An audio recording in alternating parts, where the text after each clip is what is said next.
convidar a abrir a sua Bíblia, por favor, no livro de Juízes, no capítulo de número 16,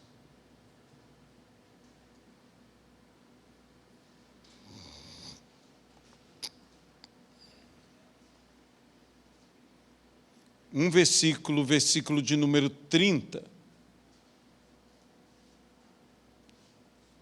E disse, a saber, Sansão: morra eu com os filisteus.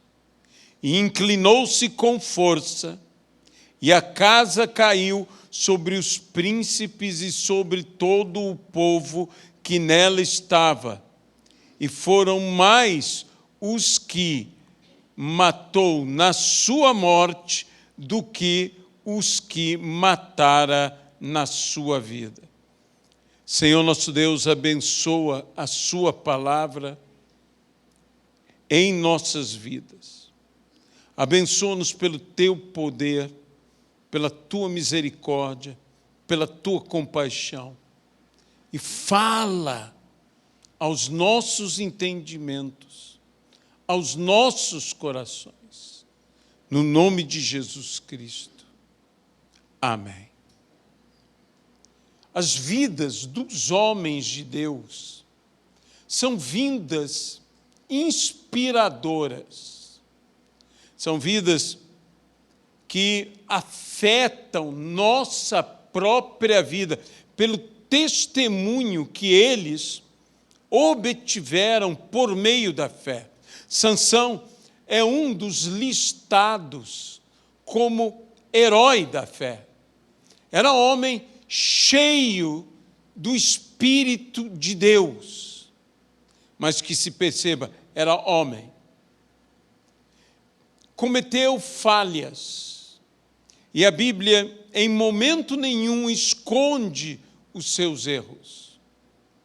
Há algo de tão interessante nas Sagradas Escrituras quanto a narrativa dos homens de Deus, porque não são narrativas romanceadas, são narrativas realistas, onde a virtude é a virtude, e indiscutível virtude, e aonde o erro ou a falha, é erro, indiscutível erro.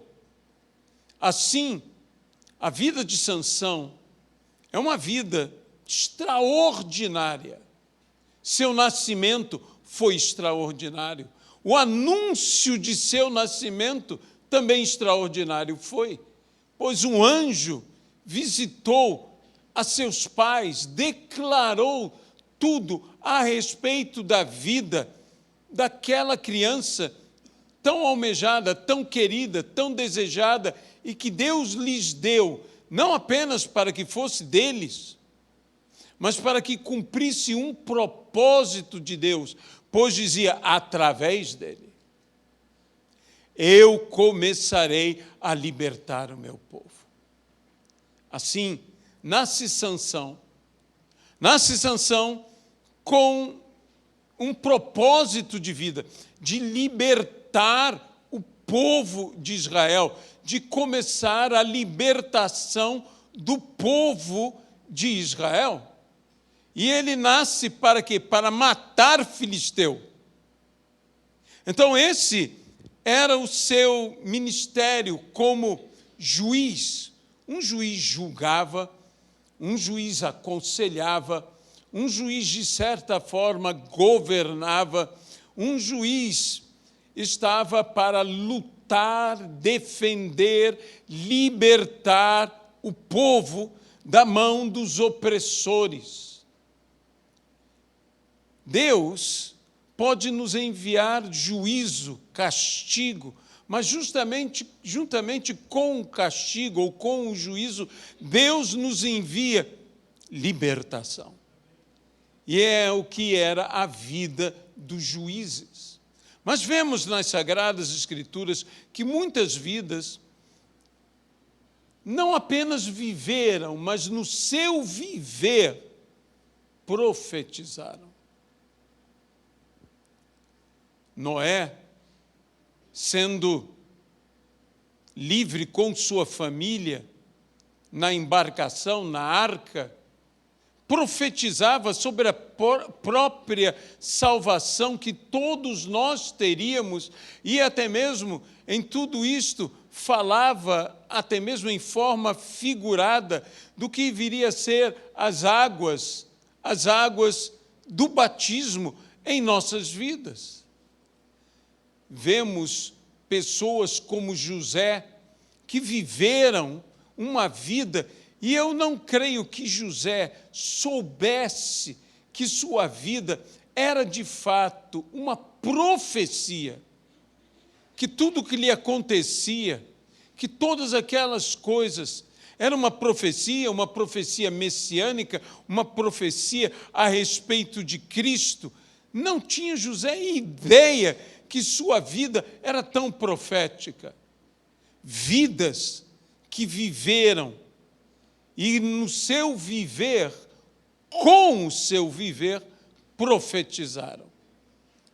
Podemos citar inúmeros personagens das Sagradas Escrituras que viveram isto, porque é mais fácil entendermos até mesmo quando o salmista, inspirado pelo Senhor, profere um salmo, e o salmo dele é profético.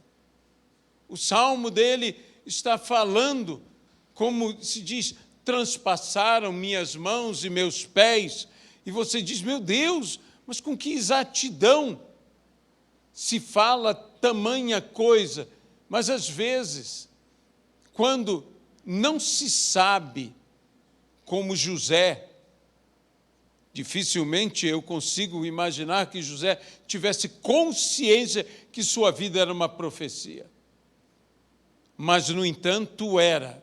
E aqui em Sansão que viveu como um juiz, morreu como um profeta. Pois em sua morte, profetizou mais do que poderia imaginar. Sansão morre, e não morre em qualquer postura, de qualquer forma, mas Sansão morre e morre em forma de cruz, fazendo força sobre as colunas do templo de Dagom.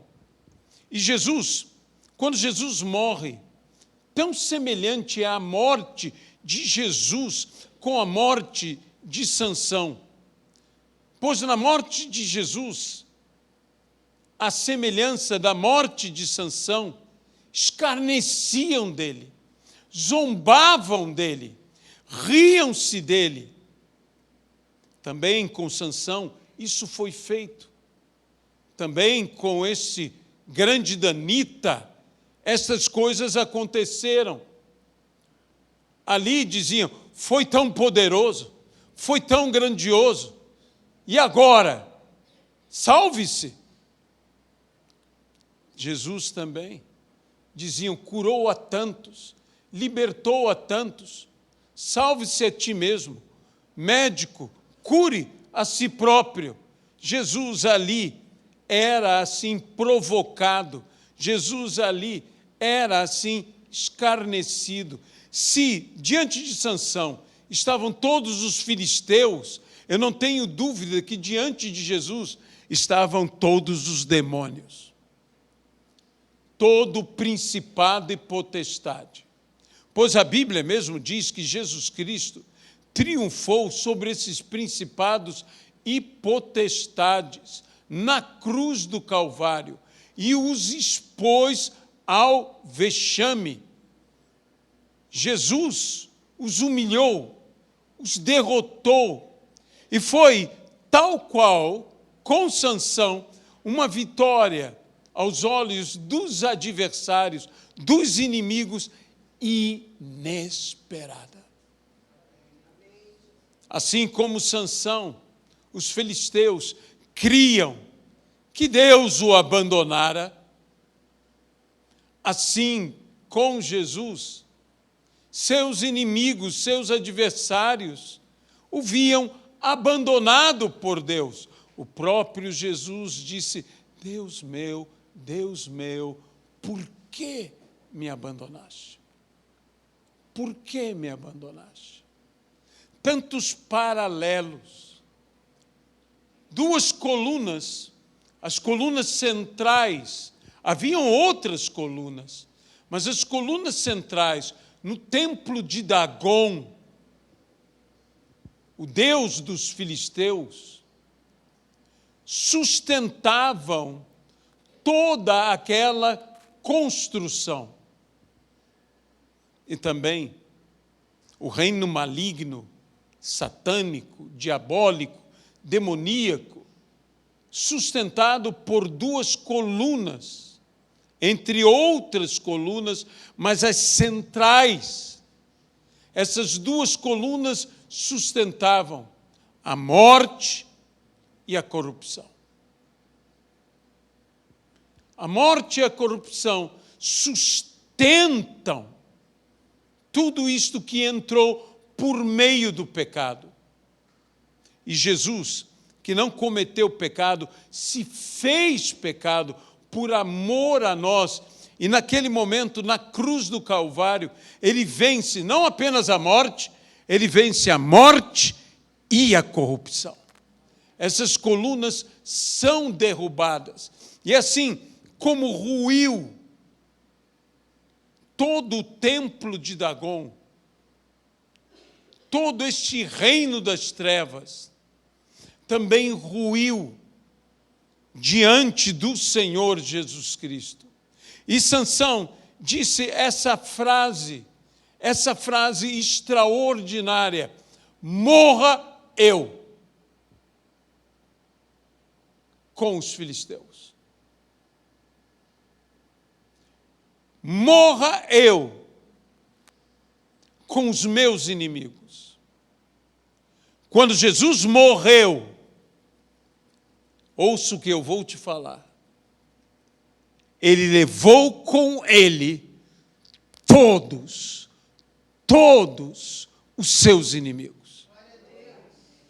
Ele levou a morte, ele levou a corrupção, ele levou a dor, ele levou a enfermidade, ele levou a autoridade das trevas, ele levou todos os seus inimigos.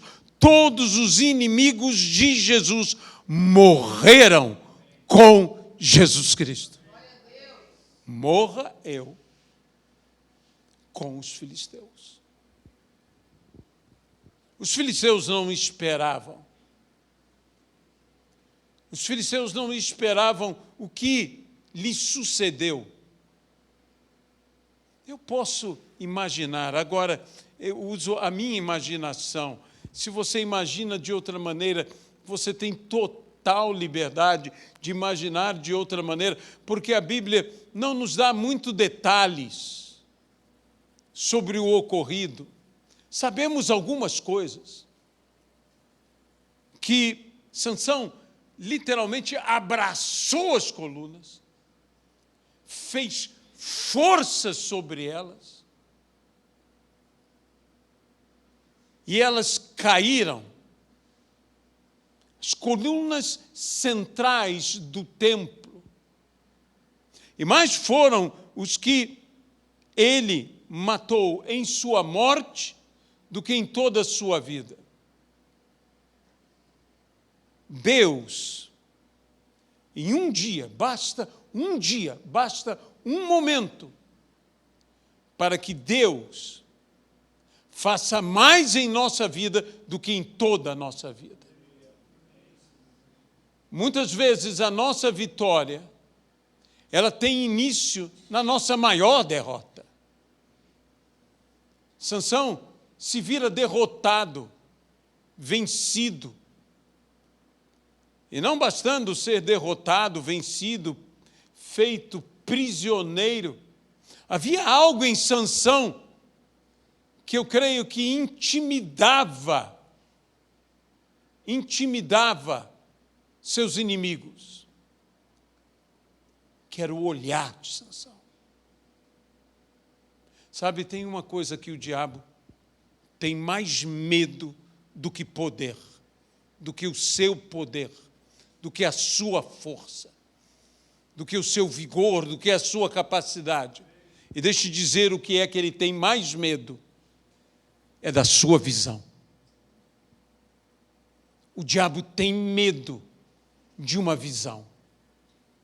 O diabo tem medo da visão que Deus tem concedido à igreja, concedido a pessoas, concedido a indivíduos. O diabo tem medo de visão. Ele tem medo do que os seus olhos enxergam. Porque não apenas todo lugar que pisar a planta do nosso pé, Deus nos dá, mas a Bíblia diz, olha, Abraão, e até onde os teus olhos conseguirem ver, isto te será por possessão. O diabo tem medo da visão que você tem. Porque até onde for a sua visão, este será o seu domínio, essa será a sua posse.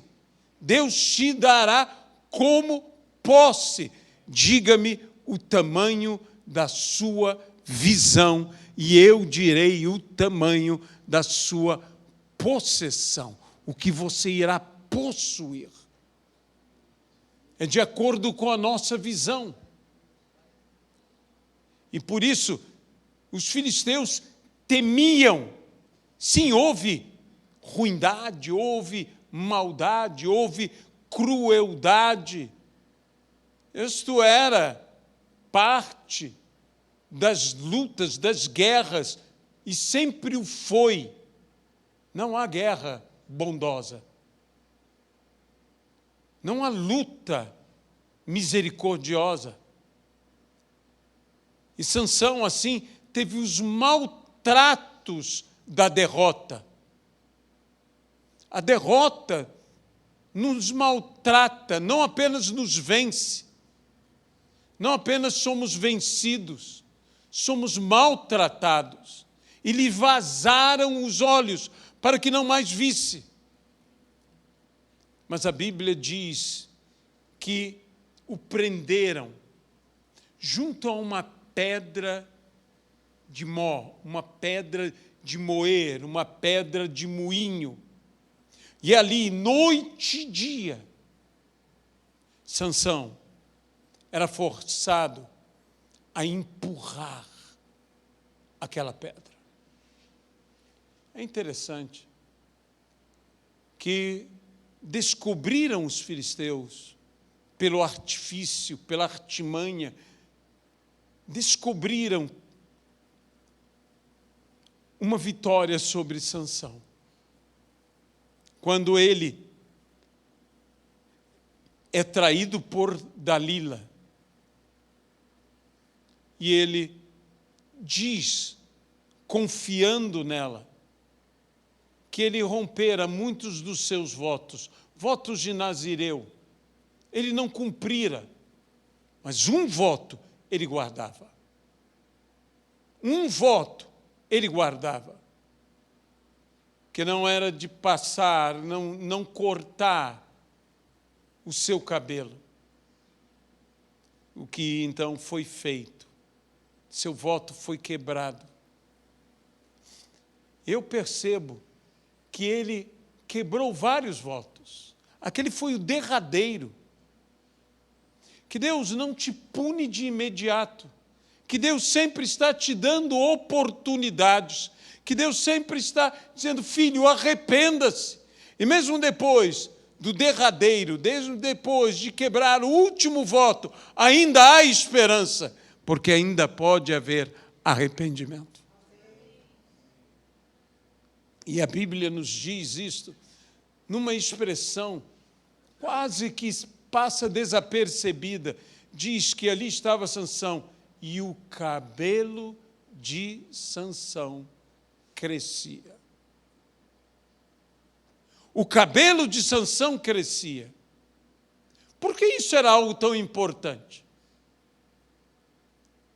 Eu direi duas coisas, principalmente, da importância do fato do cabelo de Sansão crescer. A primeira importância disso é que isso faz referência a uma renovação de votos. Uma renovação de votos. Sansão diz: eu falhei. Mas, Senhor, eu não falharei mais. Eu me arrependo. E agora o cabelo de Sansão, como cabelo de um consagrado ao Senhor, um nazireu, crescia novamente. Esse cabelo crescia. Mas, se o cabelo crescia, isso me chama ainda mais a atenção. Porque se os filisteus sabiam que deveriam ter cortado o cabelo de Sansão, por que não continuaram cortando? Perceba que Sansão estava indefeso ali. Perceba que Sansão não podia fazer nada ali, ele era prisioneiro deles. Eles poderiam ter mantido aparado o cabelo de Sansão, no entanto, não o fizeram. A pergunta é: por que não fizeram? Suponho eu e creio eu que Sansão foi cego pelos filisteus, mas Deus cegou os filisteus, que não perceberam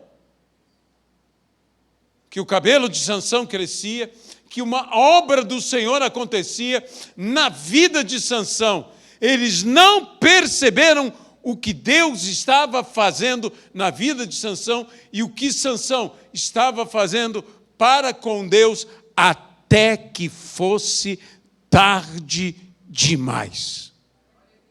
Deus está fazendo uma obra que ninguém mais está percebendo, que adversário nenhum, que inimigo nenhum está percebendo, mas Ele está fazendo uma obra na minha e na tua vida. Deus está operando, Deus está restaurando. É interessante que os filisteus, a única coisa que fizeram, sim, eles fizeram maldades, eles humilharam, eles maltrataram a Sansão, não haja dúvida. Mas uma coisa que eles fizeram, e eles também não perceberam, é que eles mantiveram Sansão em forma. Porque dia e noite, Sansão empurrava aquela pedra de moinho. Alguns estudiosos dizem que o tamanho daquela pedra era tal que a força necessária seria de 2 bois ou de 4 jumentos para manter movendo aquela pedra. 2 bois, 4 jumentos ou um Sansão. Um Sansão. E eu posso imaginar ali que Sansão continuou musculoso, continuou em forma. Deus estava preparando o próprio corpo de Sansão para o que Deus faria de restaurar a vitória a Sansão. Na prisão, na humilhação, na derrota, Deus não parou de trabalhar. Ele estava presente. Ele está presente na nossa dificuldade. Ele está presente na nossa luta, Ele está presente conosco. E tudo aquilo que está acontecendo conosco hoje, que talvez você esteja empurrando essa pedra de moer, que você está aí se esforçando, não enxergando, não sabendo aonde você chega, aonde você vai. Você está empurrando essa pedra. Deixe-me dizer uma coisa: todo esse esforço está te capacitando. Talvez você se sinta mal, talvez você se sinta humilhado, mas todo esse esforço está te capacitando para uma vitória que está te esperando. Uma vitória ali na frente. Nem os filisteus podiam perceber isto. Dificilmente podemos imaginar que Sansão tivesse consciência plena disto. Mas nós temos que ter consciência de uma coisa: Deus está operando. Na noite mais escura, no dia mais difícil, no momento mais amargo, o Senhor está conosco, está operando em nossas vidas. Em nossas vidas. Ele está ali operando. Quando a dificuldade acontecer, quando o problema estiver presente, quando você olhar ao seu redor e bater uma angústia, porque somos gente, lembre-se disso. Deus não te deixou. Você pode se sentir totalmente só. Eu imagino aquela prisão. As prisões não são lugares agradáveis.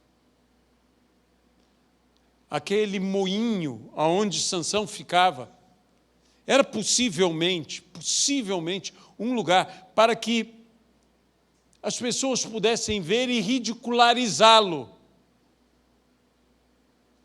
Mas era um lugar solitário. Era um lugar de solidão. Ali Sansão estava só. Não havia uma voz amiga, não havia um apoio sequer, não havia uma compaixão, alguém que lhe desse um pouco de água, alguém que lhe alimentasse, alguém que lhe cuidasse, que o amparasse. Mas ali, tão só, Sansão teve a oportunidade de orar. E sendo cego, teve maior clareza sobre as coisas de Deus do que antes, porque viveu arrependimento. E quando ele chega e é levado ao templo e eles riem dele. Riem dele. Não se importe com o escárnio. Não se importe com o riso. Não se importe com o que estão falando, dizendo, as formas como estão te tratando. Não se importe, porque você e o Senhor rirão por último. Por último. Sansão diz ao Senhor: Senhor, que o Senhor me dê, que eu me vingue dos meus inimigos, pelo menos por um dos meus olhos. Uma coisa que eu creio que fez o coração de todo filisteu tremer naquele templo foi quando Sansão ergueu a voz. Ele podia ter orado silenciosamente. Ele podia ter dito apenas silenciosamente: Deus, me concede isto. chamar a atenção para o que aconteceria, é um ato que parece mais de imprudência. Isso não é imprudência, isso chama-se ousadia em fé. Ousadia em fé. Quando ele diz, Deus, quando ele invocou ao Senhor, a Bíblia diz, invoca-me. E o que acrescenta a palavra? E eu te responderei. E Sansão invocou ao Senhor. Ele disse, não, Deus o abandonou. Pobre filisteus. Não sabiam que o Senhor, não é o Senhor que abandona, era Sansão que tinha abandonado o Senhor. Mas Deus nunca desistiu de Sansão. Deus nunca desistiu daqueles que desistiram dele. Ele continua. E eu creio que naquela prisão, digo eu creio que naquela prisão, Deus visitou constantemente a Sansão. Quantas vezes Sansão deve ter parado ali, abraçado suas pernas e mergulhado nos seus pensamentos. Quantas vezes ele deve ter procurado um lugar para deitar. Quantas vezes Sansão deve ter se sentido no frio da sua cela, do seu cárcere. E o único calor que ele teve era a visita de Deus. Deus o visitou. E ele se reconciliou com o Senhor. Mas a Bíblia não diz que Sansão se arrependeu nem se reconciliou. Tudo isso eu tiro da expressão e o cabelo de Sansão crescia.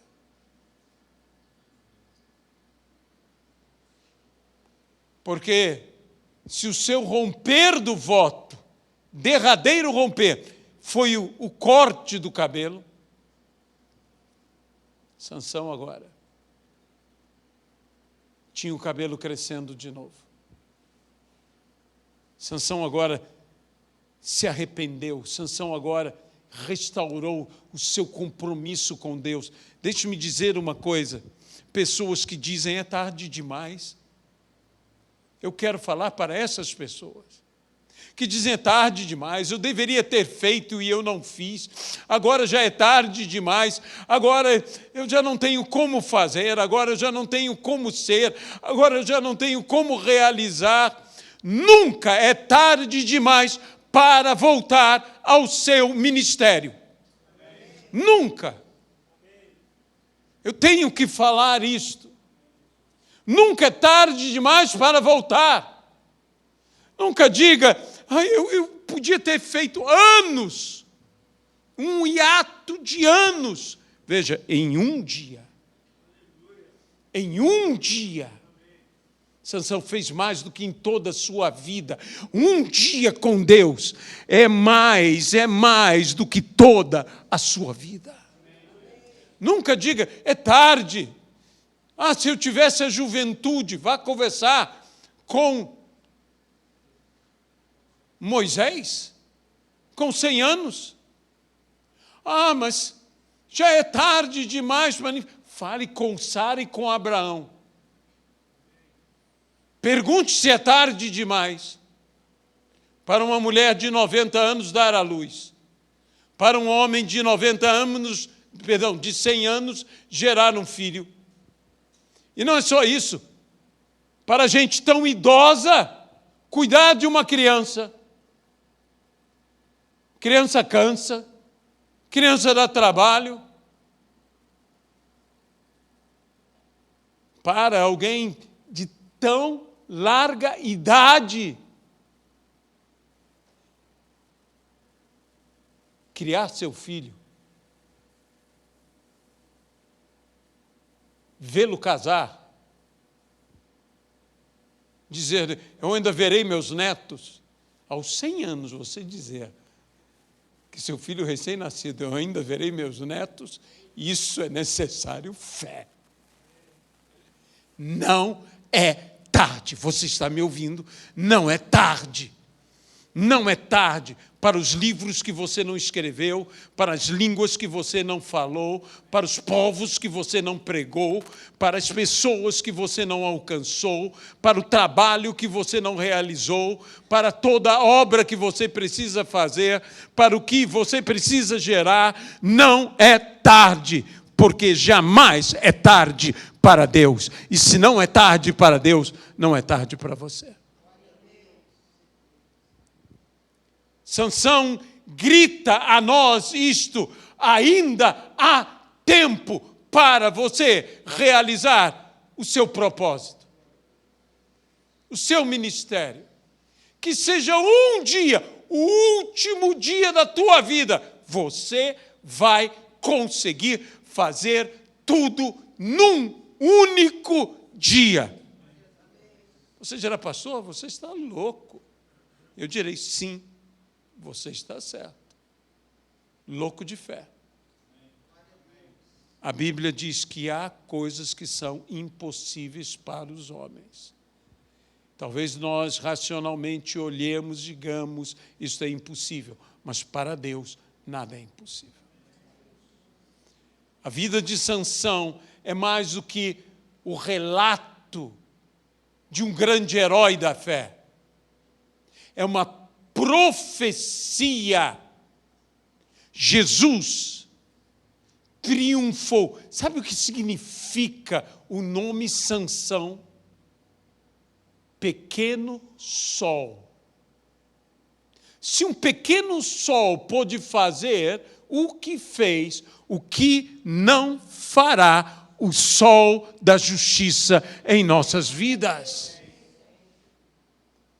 Jesus veio como sol da justiça, trazendo salvação sobre as suas asas. E as bênçãos do Senhor se manifestarão. Não creia que tais coisas têm ainda poder sobre a sua vida. Porque quando Jesus morreu, Ele levou com a sua morte. Eu gosto da expressão do profeta, Ele levou sobre si. Ele levou. Ele levou. Sabe, nós estamos trazendo de volta o que Jesus já levou. Ele levou. Morra eu com os filisteus, morra eu com os inimigos meus. Jesus morreu e na morte de Jesus, Ele levou. Ele levou a morte e por isso nós teremos vida e vida eterna.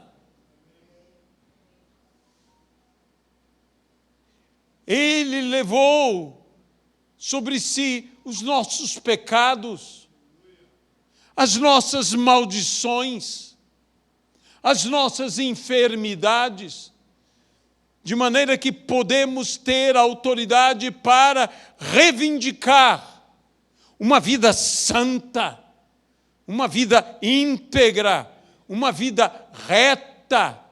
Podemos reivindicar cura, podemos reivindicar libertação, podemos reivindicar que Deus já nos livrou de toda e qualquer maldição. Nossos inimigos foram vencidos por Jesus Cristo. E agora, o reino tem que ser estabelecido. O reino tem que ser colocado. E nós estamos aqui para estabelecer o reino,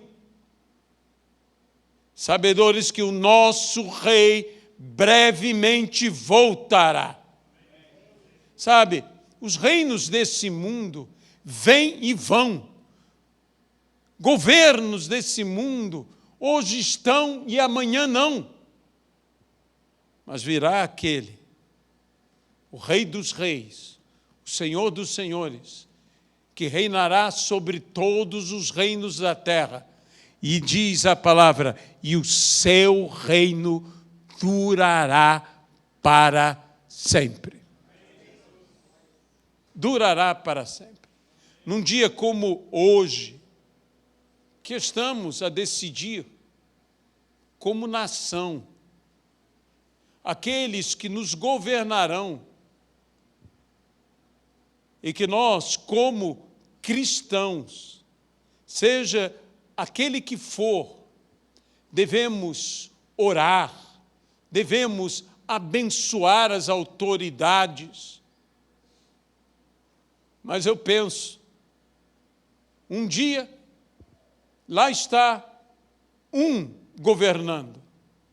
Outro dia, este que governa cai e outro governa. E outro vem depois e toma o seu lugar. E assim é a história da humanidade. Mas você tem um Rei dos Reis, um governo sobre a sua vida que durará para sempre. Coloque os teus olhos neste rei, neste governo, que a Bíblia diz, o meu reino não é deste mundo. Esse é um rei que se deu por nós, que morreu na cruz do Calvário por nós. E quando morreu, quando ele diz, está consumado. Eu terminei. Sabe, Deus criou os céus e a terra e tudo que neles há. Diz que ele descansou de sua obra. Note que não há a palavra, ele terminou a sua obra. Diz que ele descansou de sua obra. Deus não declarou a obra terminada até que na cruz, aquele que por sua palavra criou os céus e a terra, se fez homem e morrendo naquela cruz, disse, agora está consumado. Agora eu terminei, porque toda criação foi feita, pasme, para a tua salvação. Olha a grandeza de todo este universo. Tudo isso é para que você, eu, cada um de nós fôssemos salvos. É essa a intensidade deste amor que não podemos entender. Que Deus nos ama e o amor dele é maior do que todo esse universo que não podemos medir. O que mensuramos do tamanho do universo é onde até a nossa capacidade alcança, porque sabemos que ele se estende mais além. Deus te ama. Possivelmente hoje, nessa manhã, alguém que nos escute esteja dizendo, eu sou amado assim, eu sou querido assim. Você está dizendo que ele levou tudo mesmo. Nós hoje vamos celebrar a ceia do Senhor, que estamos declarando que pelas suas pisaduras nós fomos sarados, que toda maldição está no madeiro, que ele tragou a morte. Nós estamos aqui declarando isto, e se alguém ainda não aceitou a Jesus como seu Senhor e Salvador, tome a sua decisão hoje, porque ele te ama mais do que você e eu podemos imaginar. O amor dele é maior por você do que toda a dimensão deste universo, como eu já disse. Aceite tamanho amor e saiba, todos esses inimigos por dentro, há uns inimigos dentro de nós, inimigos por fora. Os inimigos por fora, às vezes o reconhecemos e tememos. Mas os inimigos por dentro, por vezes, nem nos apercebemos. Mas todos os seus inimigos foram levados com Cristo na cruz do Calvário. E para que você tenha vitória, basta aceitar esta vitória. Senhor nosso Deus, nós oramos agora no nome de Jesus Cristo e te pedimos, ó Pai, que aquele que toma uma decisão hoje por Jesus Cristo, que ele sinta a vitória no seu próprio corpo, na sua própria mente, na sua própria alma, no seu próprio viver, em sua própria vida, em sua família, que ele sinta a vitória que vem do Calvário. No nome de Jesus Cristo. Hoje aqui, nós como igreja, Senhor, como igreja nós assumimos, nos lembramos daquela morte na cruz, quando o Senhor disse, está consumado. Está consumado. Há coisas na nossa vida que temos que saber que terminaram. Quando terminaram? Na cruz do Calvário. Não foi ontem que terminou, não foi hoje que terminou, nem será amanhã que terminará. Terminou na cruz do Calvário. Que nós vivamos a vitória que vem da cruz. No nome de Jesus Cristo. A Bíblia